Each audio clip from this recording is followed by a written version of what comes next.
Bankers Life Fieldhouse in Indianapolis, home of the 2016 Final Four and also home to tonight's national championship game, pitting the UConn Huskies, undefeated #1 overall seed, against their old Big East rival, the Syracuse Orange. Hello, everyone, and welcome to UC Sports pregame coverage of the national championship. I'm Anthony DiBernardo, joined by one of the voices of WHUS, Kyle Huson. Kyle, thanks so much for joining us. UConn Syracuse national championship. UConn going for 4 straight. History in the making. We know how dominant UConn can be, but what are some of the ways that Syracuse can bring the pace up and probably make it a little more competitive than other games we've seen with UConn?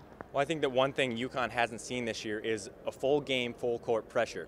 That's what Syracuse brings. They did it against Washington in the Final Four and was very effective. So I think that if Syracuse brings their press and is able to create some turnovers early on, I think that they can stay in this game. What's going to be the biggest X factor going into tonight's game?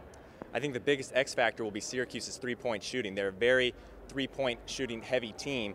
They've attempted the third most three-pointers in the NCAA this year. They're only shooting at about a 30% clip, though. Head coach Quentin Hillsman said that their goal is to make 10 three-pointers a night. He said whether that takes 30 attempts, 40 attempts, or 50 attempts, that's what they're going to do. So it'll be interesting to see. Heavy three-point shooting. Obviously, UConn very potent with the three-point attack. One player who is an expert on that was forward and freshman Katie Lou Samuelson, lost in the Oregon State game Sunday night to a foot injury. Who has to step up in her place?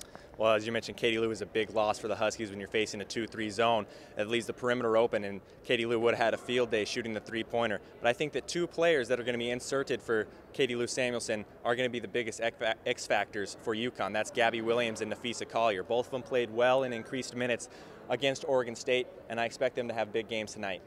Well, one final question. Predict the final score. Who wins? UConn 4 straight, or Syracuse claims their first title?